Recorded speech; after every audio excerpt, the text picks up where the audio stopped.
আসসালামু আলাইকুম, কেমন আছেন সবাই? আশা করছি সবাই অনেক ভালো আছেন। আলহামদুলিল্লাহ আমরা ভালো আছি। তো রোস্ট রান্না করার জন্য আমি মুরগির পিসগুলো ভালো করে ধুয়ে পানি ঝরিয়ে নিয়েছি। এখন দিয়ে দিলাম একটু লেবু চিপে, আর দিয়েছি পরিমাণ মতো লবণ আর সামান্য একটু হলুদ দিয়ে আমি এটা ভেজে নেব। তো প্রথমে একটু মাখিয়ে রেখে দিলাম কিছু সময়ের জন্য। আর এদিকে ভাবলাম একটু পালং শাক রান্না করব, মানে ভাজি করে নিব আর কি। তার জন্য চুলায় কড়াই বসিয়ে পালং শাকগুলো দিয়ে দিলাম হচ্ছে কাঁচামরিচ আর লবণ দিয়ে এটা সিদ্ধ করে ভাজি করে নিব। আর এখানে আগে থেকে মাখিয়ে রেখে দিয়েছিলাম, এখন হচ্ছে দিয়ে দিচ্ছি। তেল গরম হয়ে গেছে। তো খুব বেশি ভাজবো না, সামান্য পরিমাণে ভেজে নিব আর কি। তো খুব বেশি ভাজলে এটা খেতে বেশি মজা হয় না, হালকা করে ভেজে রান্না করলেই অনেক বেশি মজা হয়। তো যাই হোক, এক পাশ ভাজা হয়ে গেছে, আর এক পাশ উল্টে আমি এটা ভেজে নিচ্ছি। তো ভিডিওর এই পর্যায়ে এসে এখন পর্যন্ত যারা ভিডিওটি দেখছেন অথচ একটা লাইক দিতে ভুলে গিয়েছেন, প্লিজ একটা লাইক দিতে ভুলবেন না। আর ভিডিওটি যদি বেশি বেশি ভালো লাগে কমেন্টের মাধ্যমেও জানাতে পারেন, চাইলে ভিডিওটি ফ্রেন্ড ও ফ্যামিলির মাঝে শেয়ারও করতে পারেন। তো যাই হোক, আপনাদের সাথে কথা বলতে বলতে মুরগির মাংসগুলো ভেজে নিয়েছি। তো এখন উঠিয়ে নিচ্ছি আর কি। এখন ওই একই তেলে আমি এখন পেঁয়াজ বেরেস্তাগুলো ভেজে নিচ্ছি। তো বেশ 2 মুঠো পরিমাণ পেঁয়াজ কুচি দিয়ে দিলাম বেরেস্তা করার জন্য আর কি। এখন নেড়ে চেড়ে একটু লাল লাল হওয়া পর্যন্ত ভেজে নিতে হবে।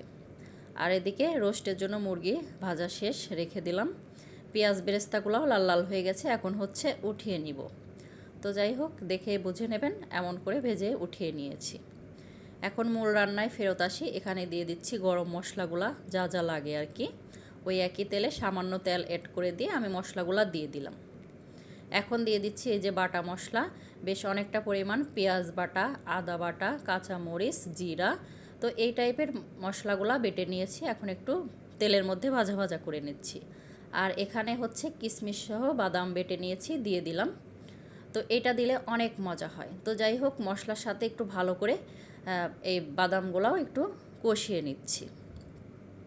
তো যত ভালো করে মশলাগুলা কষানো হয় খেতে অনেকটাই মজা হয়। এখন দিয়ে দিচ্ছি রোস্টের প্যাকেটে যে মশলাটা থাকে ওইটা দিয়ে দিচ্ছি। দিয়ে ভালো করে সুন্দর করে সব মশলা একসাথে কষিয়ে নিচ্ছি।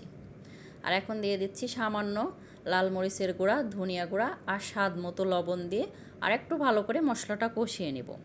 আর আপনি যদি আমার চ্যানেলে আজকে নতুন এসে থাকেন, চাইলে আমার চ্যানেলটিকে সাবস্ক্রাইব করে নিতে পারেন। আর এই ভিডিওটি যারা ফেসবুক পেজ থেকে দেখছেন, চাইলে তারা পেজটা ফলো দিতে পারেন। আপনি যদি অলরেডি সেই কাজটি করে থাকেন তো আপনাকে জানাই অসংখ্য ধন্যবাদ।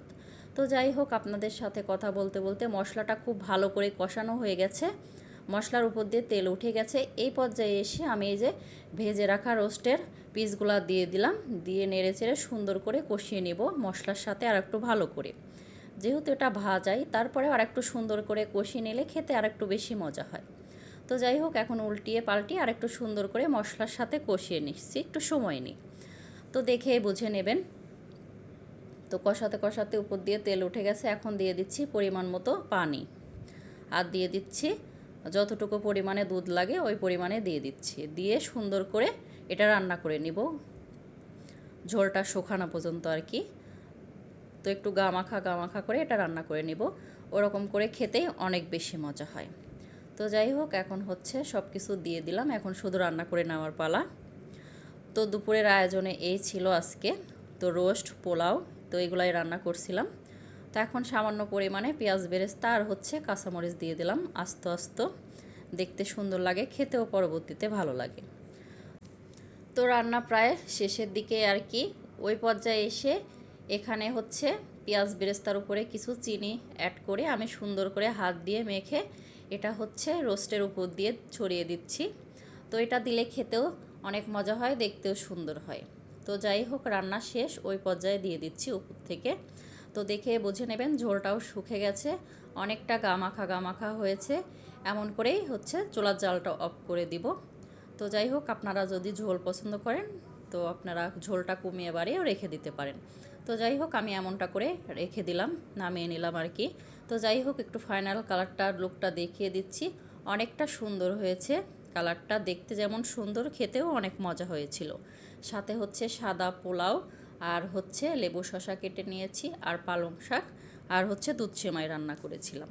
তো তো যাই হোক, ভিডিওটি প্রথম থেকে শেষ পর্যন্ত দেখার জন্য সবাইকে ধন্যবাদ। আপনাদের সবার সুস্বাস্থ্য ও দীর্ঘায়ু কামনা করে আজকের ব্লগটি এখানেই শেষ করছি। আল্লাহ হাফেজ, আসসালামু আলাইকুম।